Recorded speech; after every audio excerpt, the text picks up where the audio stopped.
Hey y'all, I'm live.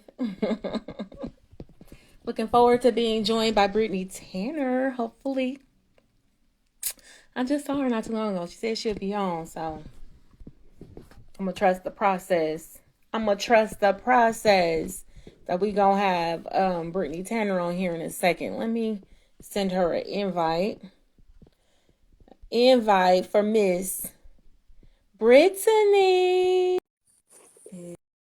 And hopefully she'll be on pretty soon. Um Whew, so many projects in the works for 2022. So much going on, y'all. I hope how y'all doing out there? I hope y'all got a lot of projects in the works too. I'm telling you, let's see, I was an educator in the classroom for like almost 20 years. I took time off here and there, but it's stressful. And now I see what's going on with Oakland Unified. They talking about closing schools down like pronto, quick, fast. How much longer will the torture last? In the wrong place at the wrong time. It was a drug bust. I could feel it from behind. Who are those lyrics from? Who know who those lyrics is from? Not from me. Who know who those lyrics is from? Raise your hand. Anyway, I started in Oakland Unified. I went through Oakland Unified schools. I started in Oakland Unified. She says she's unable to join. Okay, hold on. Hold on, Britt. Hold on, Britt. We're going to get you back in the mix. Miss Britt, you should be able to join now. I just invited you again. You should be able to join, Britt. Let me know. Let me know what it do, Britt. Okay. Yeah, so Brittany Tanner is an amazing singer, y'all. Well, I'm gonna tell more about it when she get on here. I had the honor and the privilege and the joy to collaborate with her. Well, we're collaborating on something now, not singing wise, but we're collaborating as human beings, as artists, on something. A group of us. But how I met her, we collaborated on a project for Be Imaginative. Britt, what's up, Britt? It still shows that you've been invited, and it still shows no requests. How come it's showing no requests? Let me see.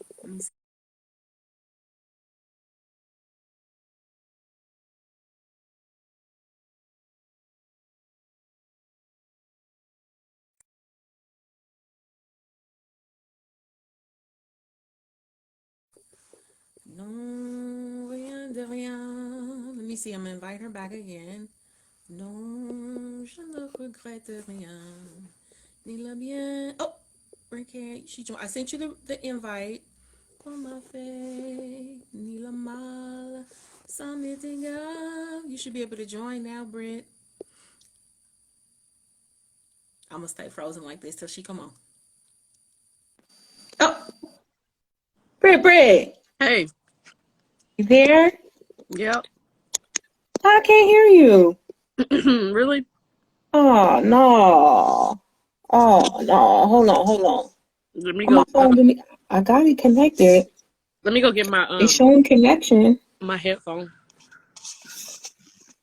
Like like it's as if you on mute or something. Are you on mute? Mm-mm. So my phone speaker has issues, but I always use this external speaker, and I have never had. Let me try it. Turn it off and back on and see, because I never had a issue with it before. I hope this works. Can you hear me now? You can? Okay. Here she goes. Y'all better give. I say y'all. It only be a few people watching Brittany, but later people watch. But for those who are watching, y'all better give it up for Brittany. She is a young mom. She be balancing momhood with singing, with organizing, with everything. How you doing? I'm good. I'm good. I'm well. How about You you? taking a break? You resting? Yeah, I was eating. I just had some little a snack, a meal with my son and my partner, and Oh. just chilling, just getting back home, getting back to whatever it is I gotta do around this house. Well, you glowing out there in the sun, girl. Thank you. It feels good. You look gorgeous. Thank you. Now, one thing I was surprised, I love, well, let me ask me how I was doing. Let me honor that. I'm doing well, thank you. I love making stories on Instagram, and especially Mhm. after I found out that you could add music. So Mhm. when I put your flyer up, I was like, she a singer. She be recording. Let me see if she, oh my God, you was on there. Y'all, when y'all making stories, y'all can include Brittany Tanner's music on your stories. How did you do Yeah. that? I mean, excuse me, I'm a mute. You know how when you eat and then you be having to cough a lot? It's not COVID. Oh, girl, I wasn't gonna catch it no But way. This way. right. But I recorded my album, I want to say in 2012, 2013. I released it. It took me a long time to release it in 2018. Mm, Um no, I'm lying. 2015. So, okay. so yeah, so I worked on that album. I actually recorded that album myself. Plus, I got a lot of features. So if you type in my name like anywhere, you'll see like my features with people. You'll probably see some of the work that I did with Soul Development, and then you'll see my own debut album.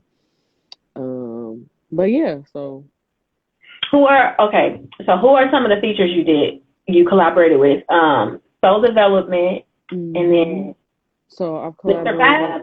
yeah, with Mr. Fab.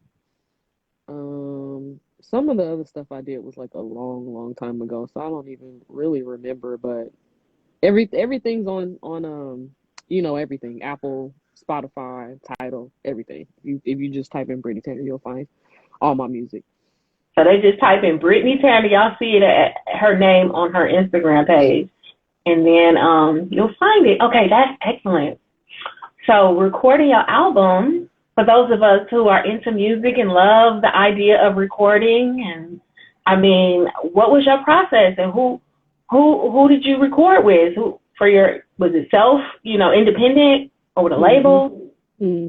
So my debut album was recorded actually in my apartment. I didn't have much. I had GarageBand, and the producer that I was working with at the time, he was sending me music. He was living in DC, so he was sending me music. Super inspired, and it was so easy to write to all of it. And I was working. I had a job. I was doing like I was a caregiver, Mm, and I would go to work and I would come home. And when I would come home, I, relax, take a break or whatever, take care of myself, and then get to recording. And then while I would be at work, I'd be writing. So I recorded the majority, the bulk of the album in my apartment on GarageBand. And then when I finished like a certain amount of songs, I ended up actually moving to DC to record in like, like a better circumstances in like top studio, something that's not my apartment with no like sound treatment or anything like that. mm, Um So yeah, I completed it in DC, and then got my first time actually releasing it. I got a few CDs, physical CDs printed out. And when I was in DC, a lot of times how I kind of like got my name out there was doing all the like open mics and stuff. So I do the open mm. mics, and when I would do the open mics, I would, have my CDs for sale. And then of course, because I was doing open mics and people were getting more familiar with who I was starting to get shows and people asking me to do gigs and stuff. So yeah, that was way more than the album, but yeah. That's beautiful. A lot of people a lot of women in the industry have talked about how sexist the industry can be, and I always thought like, oh yeah, okay, well that's when you like big time. But even at a small level, myself, when I've done some amateur projects, I started to run into that kind of resistance, and I'm wondering if what your experience was with that. Definitely. I think toxic masculinity is definitely prevalent in the United States. It's something that people follow because it's what's in front of them. And I definitely think that just throughout like the world and in the music industry, there is a lot of A lot of strange things for some change. Is what I'll Yes, right, right. say. And you know, in my like 20s, I was definitely influenced by things that didn't serve me and didn't serve my purpose. Mm, Because I can sing, but I don't necessarily know if singing is my purpose. It's probably mm, more so just like the vehicle to kind of like, you know, get my purpose to where it's supposed to be. mm, So yeah, I went through like a whole bunch of stuff. You know, like in my 20s, and I moved around a lot, kind of chasing my music dream. So I moved to Vegas. I lived in LA. I lived in DC. wow. I'm from Bakersfield. You know, now I'm living here. Mhm. Um, and I think um, just the idea of doing music, it's like you have to talk about this or that. You got to talk about either drugs or violence or um, you know, sex. And I don't necessarily feel comfortable doing that. Not that I don't. You know what I mean? I'm a human being. I'm a woman, a mother. I obviously had to do something to get a baby. but but you know, I've just never felt comfortable about publicly, you know, talking about it in a certain way. And I always felt like music was so much more than that, Mm, and like so much more powerful than. And so I a little bit of background context. I grew up in church, mm. and you know, I grew up singing gospel music. So uh that, I think, you know, I was convicted. And for a long time, you know, like my grandmother, she prayed against me becoming like a famous singer. Because she Mm. didn't want me to be in the secular world. And of course I was still chasing it. But you know, I was brought up that way. I was brought to not even like listen to secular music. Oh, um yeah, so wow. when I made the choice to sing music that isn't necessarily considered gospel, um it was like something that was in my head that I was like, you know, am I gonna do this? Am I gonna, like, I don't want to sing gospel music. This is, I don't want to, you know, that's not what I want to sing about. But Mm, even the fact that I sing positive music is still considered secular music. But so mm. yeah, so I think that I've definitely experienced it, and I'm still nah, I can't even say I'm still. So at this point in my life, I believe I've manifested the people, the type of people, and the type of artists and type of musicians, MCs, and all of that, I've manifested like really dope people, and people that are taking good care of music, and really um like, I don't know, just I got some dope friends. I got some really dope friends, and I got some really dope folks around me that are they have substance and inspire me to do the same. So, what was the transition like? How did you manifest that from when you're green going in, and then you're kind of like, it's kind of like a candy store in a way, right? When you first start making music, it's like you just want an opportunity to let your voice be out, to be heard, and this, and then you start seeing like, wait a minute, I don't like this, I don't like the way they're doing this, I don't like the way. And so, Mhm. what clicked, and how did you then decide? Okay, wait a minute, I need to bring in better people around me. How did you do it? Man, I had to say that was God, because I can't. I don't know. I mean, I definitely wanted more, but I didn't see how that was gonna happen, and I was really blessed to kind of like meet a lot of people that just had my best interest and their best interest at heart. So Mm, when I moved to DC, I actually moved, and I can't even say just when I moved to DC, like all throughout my life, like God has placed people in my life that have been like really like integral and like kind of pushing me towards being greater. And mm, so I don't know, when I moved to DC, I feel like that was a huge part of like a, I don't know, it was like a, you know how you have, how babies have growth spurts, or teenagers have growth spurts. I feel like that was like my growth. It was like a big growth spurt for me. Moving to DC, my friend, and who I consider family, and the producer that I was working with, who was Taurus Mateen, world renowned bassist, and like amazing, mm. just amazing. And so him and his wife, actually, at the time, they were Muslim and they were really disciplined in their faith. And it caused me to be more disciplined. And like at the time I was, practicing Christianity. And so I just was really focused there and like eating better, working out, just really concerned with my inner being. And like really it wasn't just about music, it was really about kind of like growing as a person. So I was doing that, and the growth I like takes so that. long. Yeah, yeah. And the growth takes so long, so it's like it's in phases. Like at one point I thought I'm like, oh, I'm good, I'm healed, I'm eating better, I'm doing this, and I'll be talking about this and that, and it's like, girl, you I'm still cute. got so much work to do. Wow, that's Man. beautiful though. You found yourself working with people who, like you said, it was more than just music. So it's like Mhm. the spirit was right, the spirit connection with you and these other artists. Yeah, Mhm. Mhm. that's a beautiful thing. Yeah. Um, I want to ask you about when you said you don't. Well, one, it was so interesting when you said that your grandmother prayed that you wouldn't sing secular Mhm. music. I Mhm. haven't heard a story like that in a long time. Like you hear older artists, right, who Mhm. came out of like the 50s and 60s talking about that, Mhm. and I didn't know that that was still a thing. That praying grandmas were still like, no, we don't want you to sing that secular music, baby. Yeah. Well, my grandmother is 95. My great grandmother, actually. Wow. She's my great grandmother. Okay. Okay. Hmm. And I wanted to add, so you said you're not sure if singing is your purpose, but you think it's a vehicle. You might have another purpose. Do you have an idea of what, or some of the things you're looking at for what your purpose is?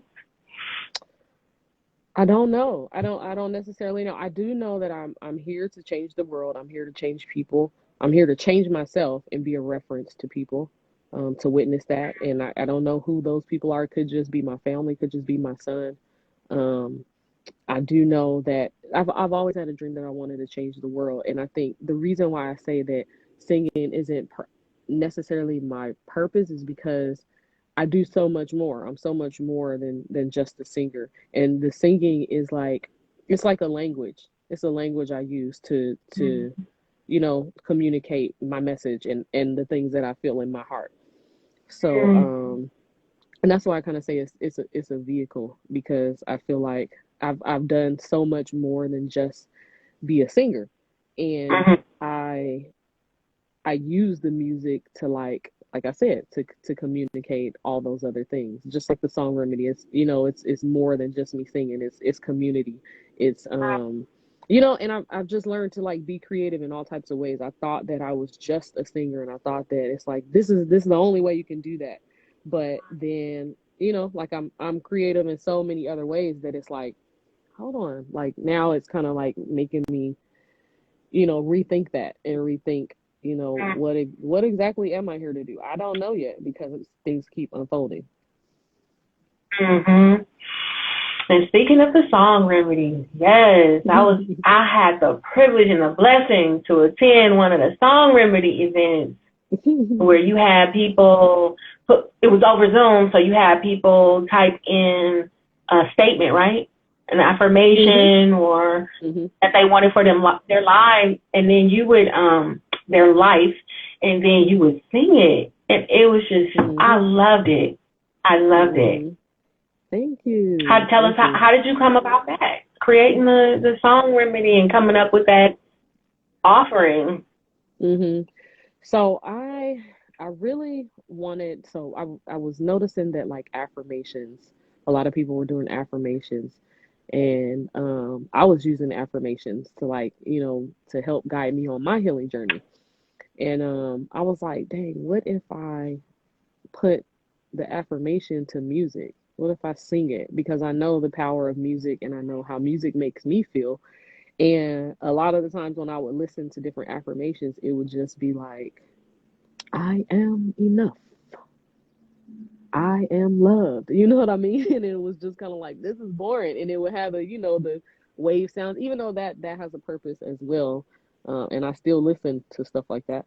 But I was just like, I think that this can be activated. I can activate it, you know, it to the 10th power and use my voice to amplify the affirmations. I love it.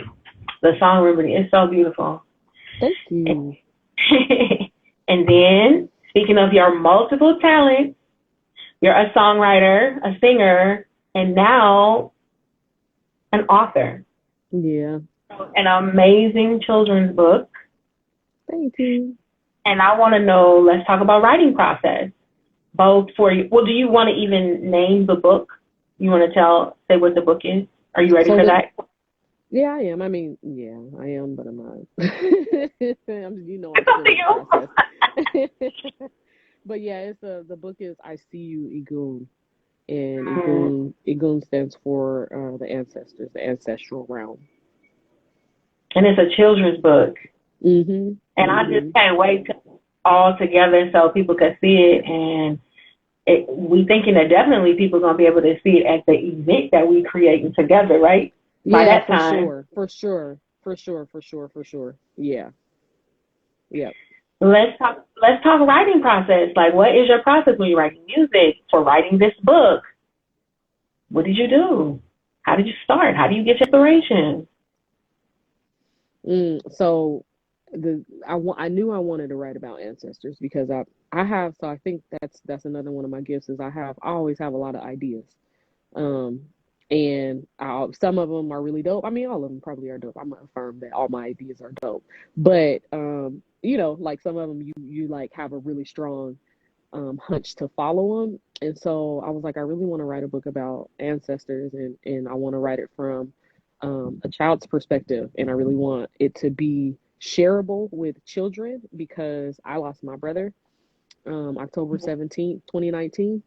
And basically, through watching my nieces and nephews and seeing how they process grief and not necessarily knowing all of what to say every single moment, and not saying that I do now, but I realized that there was a need. It was a need for a conversation starter for young kids and for parents, because a lot of times parents don't even know what to say to young kids when they lose someone. And so I just really wanted to create something that could be a toolkit for that. And I started writing it. It took me a long time to write that book. It's only 10 pages, but it took me a long time. And I think, it had a lot to do with, like the emotional things that I was going through writing it. And I eventually, it took me months. And so the type of writer that I am, I think about stuff in my head for a long time, like where I want a story to go and what exactly I want to say and how I want to tell my story. And then, like I'll be thinking about it. Like I won't necessarily have a notepad or something. And then when I get home or when I get an idea, when an idea pops in my head, then I'll kind of write it down. So, yeah, it took me months. It took me months to write that. And then when you're, well, before we jump to how you write music, there are adults who like to read children's books too, like not even because reading it to a child, but reading it for themselves. I'm one of those adults that when I find I don't like to read every children's book though. Like as a child, I wanted to hear every children's book. As an adult, there's certain kind of children's books that I like. And yours is gonna be one of them because I've already had the privilege of hearing some of it and seeing the beautiful images that go with it. But I can already see that would have been a great tool for me when I was teaching in the classroom, because I taught at a continuation school, and those children were facing way more death and loss than I ever did at their age. And I know that they would have been receptive to, because not only in terms of how you touch on the ancestry, but you're also touching on life too, right? Birth as well. Yeah. So I started writing it while I was pregnant, and I was really thinking about it from a perspective of an unborn child, and that unborn child being in the ancestral plane with the ancestors and making his transition earthside.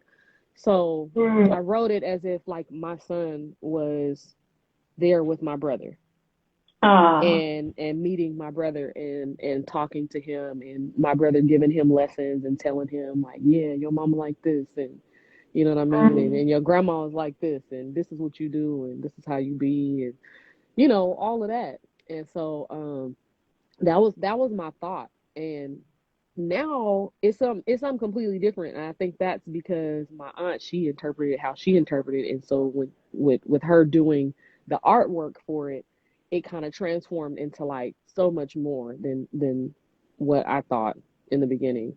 But Yeah. yeah. Mm. Yeah. Something like that would be really healing for populations who are dealing with a lot of grief, dealing with a lot of loss and passing, but also I know that some of the children that I used to teach were dealing with not being recognized in their grief, not being Mm-hmm. recognized even in their growth as children. So to have Mm-hmm. this book that's so centered on a child even before birth Mm-hmm. can be very healing for people Mm-hmm. who aren't getting any kind of recognition in their childhood. Mm-hmm. Yeah, Yep. Yeah. reaffirm Yeah. that. Mm-hmm. So Yeah. this Yeah. book is very powerful. Thank Mhm. you. And what is your writing process for music? So music, I usually I prefer to be inspired by music first, like a track first Mm-hmm. or an instrumental. Mm-hmm. So once I do that, then I kind of like figure out the vibe of what the track might sound like, and then I start thinking about Mm-hmm. concepts, and then basically seeing if any of my concepts can correlate with real life, because I really don't like to write about stuff that I ain't been through unless, I'm talking about something that Mm-hmm. I'm like necessarily hopeful about, or want in my future, or want to manifest. But yeah, I really just try to write from a perspective of um telling my story. And I think it's an art to it. I am continuing to work on that and get better. um but I really always just like to sing. So I've always sung, Mm-hmm. and I just really made um good use of my voice growing up. Like I use my voice all the time and practice all the time. And so that was really my first love. I didn't necessarily consider myself a writer, like kind of like coming up, but I was always writing. I was always writing. I was always, continuing to tell my story. So yeah, so I'm working on it. I definitely think I could use your help. As far as, just Wait, you went out. I don't hear you anymore. Is it you? Is it me? Okay. no, it You was said me. definitely It as was me. far as okay. Just fine tune of my story. And like right now, like I really feel like I want to tell it in a way that's like not necessarily chronological, but where I tell the happenings of my life. So I went Mm-mm. through like events, you know what I'm saying? And like not saying that I haven't done that, I have. But just getting better at it. And I You're really going would in and like to do out. an album where I'm having the you can hear me? You were going in and out. Okay, let's see. So you said chronological events, and then you were talking about something about an album. Yeah, so I would like to do an album that is like really telling my story and kind of like telling it, Oh. like word for word. And I mean that's what people do. People do that. People tell their story. Rappers do it. That's what we do as artists. But like really almost kind of like telling it like it's a book. Mm. Wow. Okay. And then I hear you saying though, in general, you're inspired by music. So when you hear music, that helps you to write better. Mm-hmm. Is that Yeah. right? Yeah. Okay. Yeah. It helps me to get in a better like flow of the Mm-hmm. music. Being able to sing it Okay. and like kind of like I mess with like different melodies and stuff, and I'll kind of just do impromptu singing over it, and then I think um I keep what I like. I usually keep, whatever melodies I like, I'll record that part, and then I'll try and start to put words to the melodies that I liked. Okay. Okay. And then for singing, do you have a special technique, or it's just because of all the experience of singing in the choir just comes naturally, or is there any advice you can give to singers about keeping their voice safe and how, because there are some people who are good singers, but they could be scared, they could be shy. Like, how do you Mm-hmm. break out of that? I think practice and really honing your craft. Oh, you And froze. I don't know. Okay, you said practice. You said practice. Yeah. Practice and Oh, that's just, it. Okay, getting just better, practice it. getting better at your craft. And like, I've never been shy. I've never been shy. That's not for you. Okay. Yeah, so I mean, not saying that I don't get nervous. I do get nervous sometimes depending on like the space and how it feels. But I've been singing since I was like 4 years old. Mm. So, So what I it's a mean? second I would language get up. too. Yeah, I would get up and sing in front of anybody. Okay.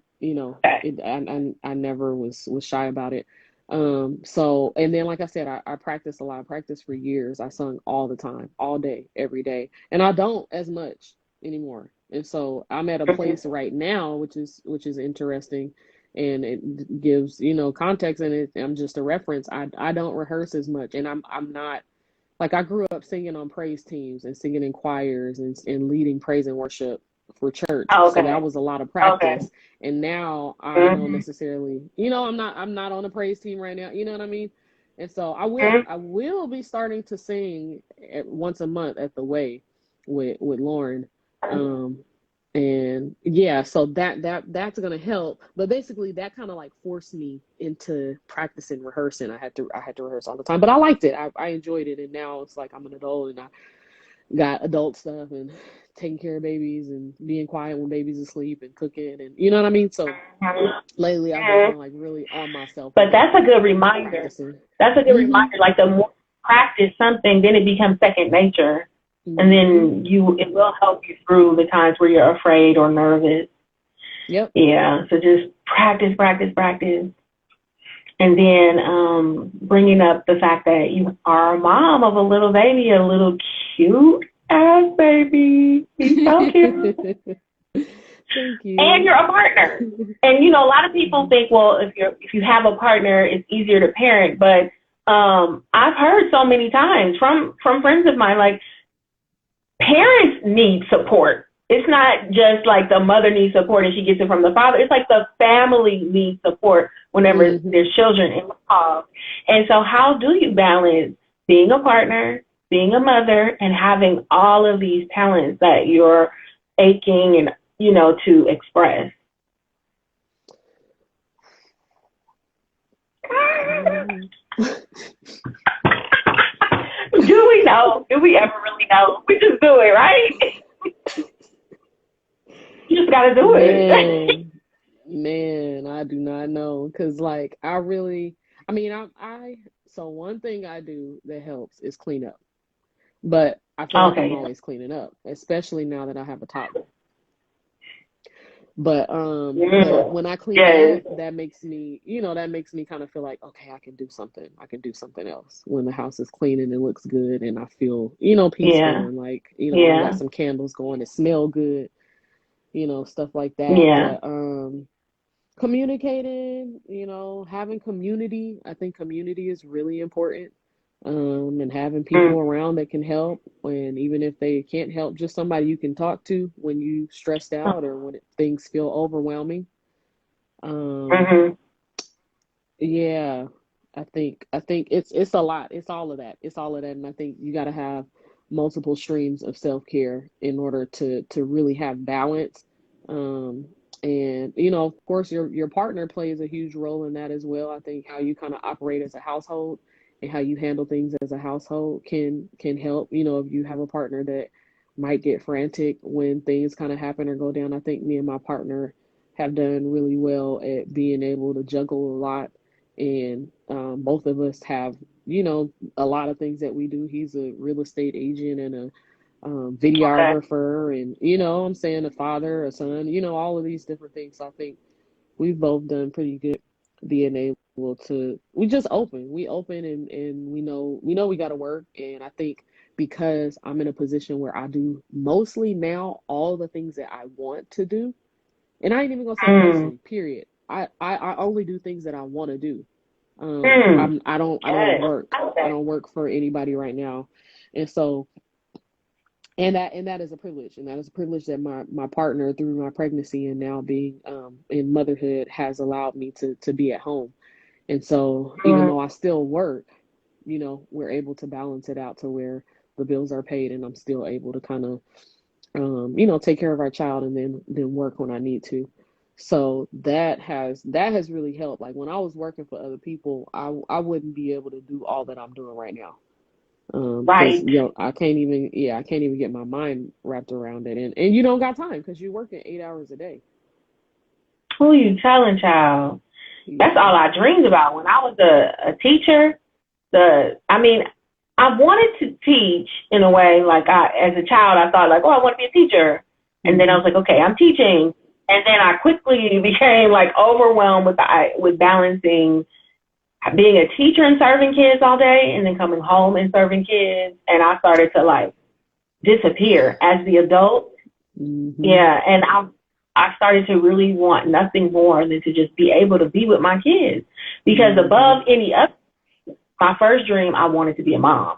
I wanted that more than Hmm. anything. Hmm. And so I Oh. was like, oh God, I'm not able to serve my kids and motherhood, Hmm. really, not even Hmm. serve motherhood the way that I wanted Hmm. to. Hmm. Hmm. So for me, it took a little bit longer of climbing out of that and Hmm. figuring out how to climb out of that, and having faith to climb out of that, and a lot of false starts, climbing out, having to go back in, climbing out, having to go back in.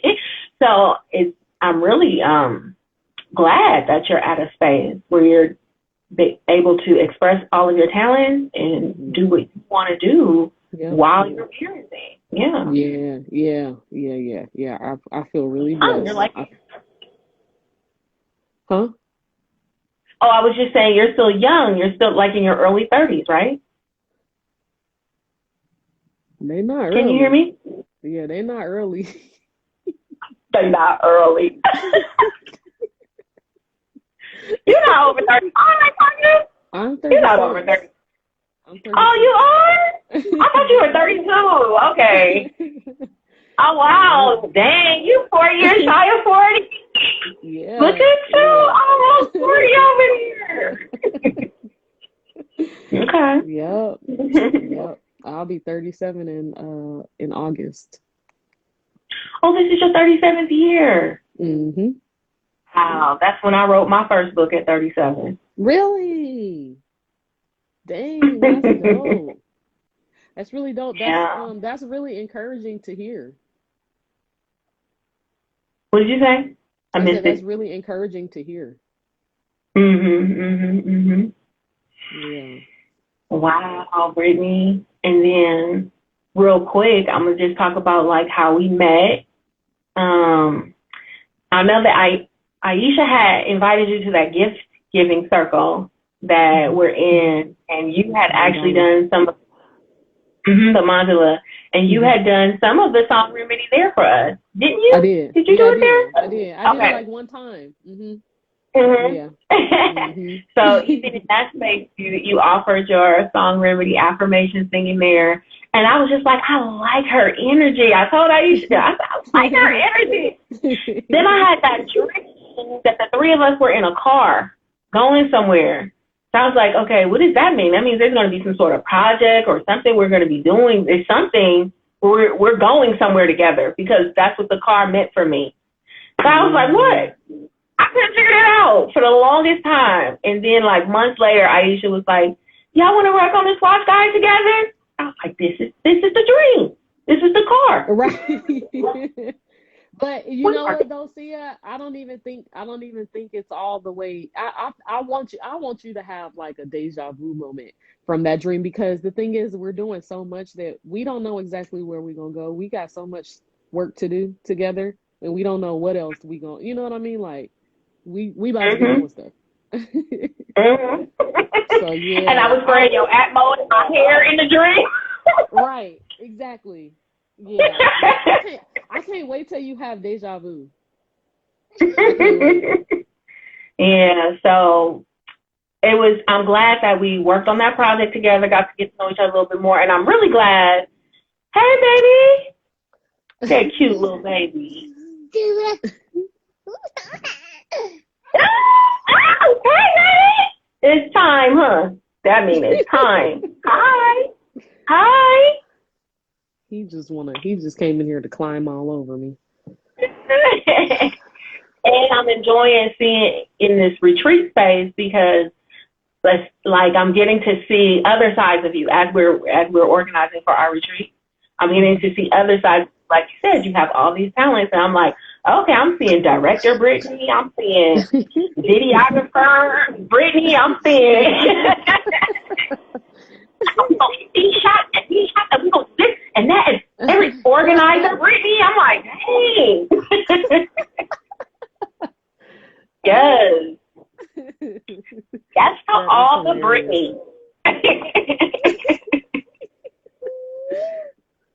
That is hilarious. Yeah. Aww. Yeah, it's weird because like I said, I just now started kind of like realizing that I could just do a lot of stuff. And I think it's because Mm, I really just I take a creative approach to everything. And it's excuse me. It's I feel like everything that I do, I feel comfortable being creative. Like remember when you were talking about you doing master froze. classes, Hold right? on. Wait a minute. Is the connection's not good? At least from I can see, it's not good. Okay. All right. You can hear me now? Yeah. Remember when you told me about you were asking me did what do I think about doing a master class? And I was telling you I didn't feel Uh comfortable. oh. You can hear me? It's wait. Okay, go ahead. So you remember when we were talking about doing master classes and I told you I didn't feel comfortable Oh, okay. Mhm. because I didn't necessarily see myself as somebody who could do a master class and like be I don't know, present academia and you were Mm, like you know, you can do it however you want. And I think right. if I have the space to do that, that's where I thrive. If I have the space to just be myself and be creative and create anything that I do as a creation or a creative process, then it's easy for me to Yeah. flow and it's easy for me to like um, take leadership in like anything that I feel like like I have a great imagination. Like I'm a creative person, so and like I said, I Mhm. always have ideas. So if I have the space and people create space for me to be myself, then Mhm. I can flow. I can flow in a lot of different mediums. Yeah. Girl, I know once the baby come in, it's time to shift gears. So, Right, because it's like but yeah, that's absolutely right. I'm glad that you recognize that is as long as you have the space and I know that you will continue to create those spaces for yourself so that you can hmm continue to express that way. Yeah. Yeah, yeah, I will, and I think that, like I said, it was a manifestation. It was what I needed. I didn't necessarily know how I was going to manifest that, but I did, and so now I Mhm. have people and spaces around me that I am able to create the way that I want to create. Yeah. Well, thank you, Yeah, Brittany. I'm so glad that we were able to do this. Take I your fine know. ass eyebrows, cause girl, them eyebrows are so cute. And have you a good Thank ass day. you. You too. You too. Thank you, Sia. I would do this anytime with you. It was really dope to just chop it up, and also I gained some insight and yeah, it's an honor to be working beside you on all the stuff we working on, and can't wait to see where it Thank take us. you. Me too. Oh, okay. We're Yeah. gonna do it again. I'm gonna get a actual podcast set up, and we're gonna do it Yeah. again. Yeah. Yeah. Dope. Dope. Well, all All right. You right. enjoy your day as Hope well. you Get you some do. sun. Thank you. I needed it. You noticed I needed it. No, no, not saying you needed it, but you do. We all need it. We need it. We need it. Yeah, you're right. We all Yeah, need it's a it. priority. It's a So I'm priority. looking at this camera and myself, and I'm like, dang, I need some sun. She out here glowing like the whole sun. I cannot. Well, all All right. right. See you Okay. soon. Bye. All See you right. soon. Okay, See you bye. later. Bye. Right. Bye.